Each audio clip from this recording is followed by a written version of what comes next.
G'day again. Well, today we're doing a walk around on my Quicksilver GT500, as it says all big and proud on the fin. Actually, it's on the rudder, isn't it? Yeah, look, I've had this aircraft for quite some time, in fact quite a long time, but I've only just started flying it. For those that have seen my other videos, you'd be aware that I spend quite a bit of time in the air. But the GT500 comes out of the US, and a really nice, neat little aircraft. This one has all new covers on it. I've got the doors on this side and the doors off the other side, so you can have a look at both. If you're a winter flyer, the doors are lovely and cozy. You get no breeze in the plane at all. This one has a little boot or trunk or storage compartment, whatever you'd like to call it, on the front. That's handy for your tie downs and that sort of thing if you're landing somewhere. I run the aircraft tyres because I don't run a repair kit, and getting punctures are a real pain, and anyone who has had a puncture away from home would know that. You've got on the GT a 30-foot wingspan, so it's, I guess it's quite respectable in its wingspan, but it has quite a large chord. So leading edge through to trailing edge, it's 155 square foot of wing. So whether you've got a second person on board or not, it really makes no difference. It's got that much lift. Oh, you may notice this one is sitting on all three wheels, and any other GTs you've seen probably aren't doing that. That's because in that storage compartment at the front, I have a lead weight that I pull in and out. It just makes it a bit easier for me moving it in and around the hangar and whatnot. You've got your slipstream struts on here, which helps it slide through the air a bit. This one's fitted with the triple tanks, has 3 fuel tanks, and you've got a total of a little over 90 litres. So that gives you a good range. You can be up for about 5 hours and still have reserve. Instrument panel in this one, I guess pretty standard type instrument panel. I have the phone there. You've got your standard airspeed indicator, vertical speed, altimeter. That's a voltmeter, just so you can keep an eye, know you're charging. DC outlet there if you're for running your electronics. Hour meter. Oh, there we are, 32 hours I've done in this one the last 8 weeks. That's 12 volt cigarette lighter type outlet. The ICOM A200 Navman fuel flow meter. This one has a UHF and a VHF radio, so pardon me, you can flick between UHF and VHF if you're a station owner. Full dual control. You've got the trim there, that's the flaps. Over this side you've got the throttle, the choke, the timer, and that blue handle down there is the brakes. It's a yoke, so if you're a stick and rudder person, it takes you probably a good couple of hours to get used to a yoke in the flying, but it's the same as a Cessna or a Warrior or whatever you fly. It's very relaxing. The seats in this, they're like lounge room chairs. They slide back and forth and they are so comfortable. Into the rear, and as I said, full dual control. You've got your rudder there, brakes, throttle, your push to talk, your yoke. No instruments in the rear on this one, but the same 4-point harness and the same adjustable seat.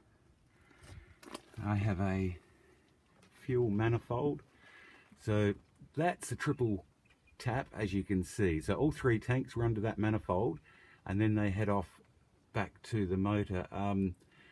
Look, I tend to leave all 3 turned on. That way it keeps the fuel balanced, and when she's at rest, I will close the taps off, just in case you get a leak on the bowl. I use a Bose headset. The reason I use a Bose, I mean, you can see in the back here, my standard headset is a David Clark, but the 2 strokes can get a little bit noisy, whereas the Bose has the ANR in there. It also connects to my telephone, which is handy. Not that I would take a phone call while I'm flying. That would probably be illegal. Actually, I don't know if it is or not. Come back here and we'll have a look at the power plant. Pretty standard. Rotax 582 on this one. They do also have 912s on the GT, but after speaking with the agent here in Australia, he said I wouldn't be in a hurry to change it because the 912 adds that extra bit of weight, and there are advantages of course in the 4-stroke, but look, it operates really well. It's a C-type gearbox, lots of surfaces, so she will operate. Look at the size of that rudder, it's massive, so it will operate at very, very low speeds, which is handy if you're just sort of horsing around. I sit on, as I said, about 65, or maybe I didn't, about 65 knots, and I find that the most comfortable speed. That returns about 13.5 litres per hour. You can do your gallon conversions on that if you're in the US. That's at 65 knots. If you want to build it out, and you can sit along at 75 knots in this, it'll do it quite comfortably, but then you're sucking around 15 to 16 litres per hour, and the fuel consumption does go up a little bit, and for my liking it's just revving a little bit hard. So 65 is nice, and if you want to fly a lot slower and you're down around your 55 knots, that fuel comes right back, 11, maybe 12 litres per hour. They have a massive set of flaps on, and I'll just flap handle is that big blue one there. That would be my only whinge complaint. It's quite hard to get to when you're harnessed in. It's a 4-point harness, and it's quite hard to reach the flap handle. But the flaps are huge. If I deploy them, have a look at that. They're like a set of barn doors dropping down, and to be honest, you do not need flaps to land this aircraft. With 2 on board and in still conditions, I can comfortably pull this plane up, full load of fuel, 2 people on board in 50 metres, which is probably about 55 yards. I tend to use the flaps more if I'm doing a descent. So in fact, it's a lot of fun. You get the aircraft down to about 45 knots and deploy the flaps, and in fact you can slow it down more than that, go on to full flap, and it looks like from the ground, it looks like you're coming down vertically. It's a lot of fun. They have no nasty characteristics at all. The stall is very graceful. You just sort of power on or power off, you pull that nose up, and it just sort of mushes. It doesn't really even vibrate. It starts to mush, and then the nose rolls over, it builds up a bit of speed, and it starts flying again. Takes a little bit longer to get off the deck, and you'd think, well, why would that be with such a huge wing?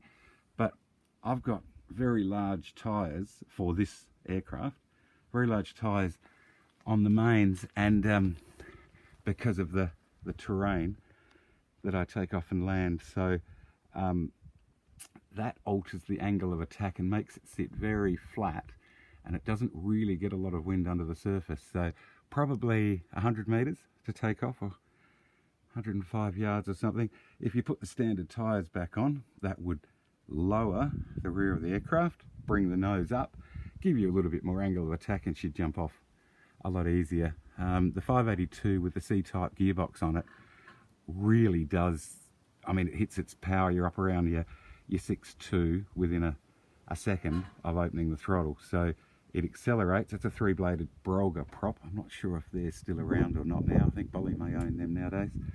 But yeah, with the 3 blades, 65 horse comes out of those 582s. It accelerates really fast.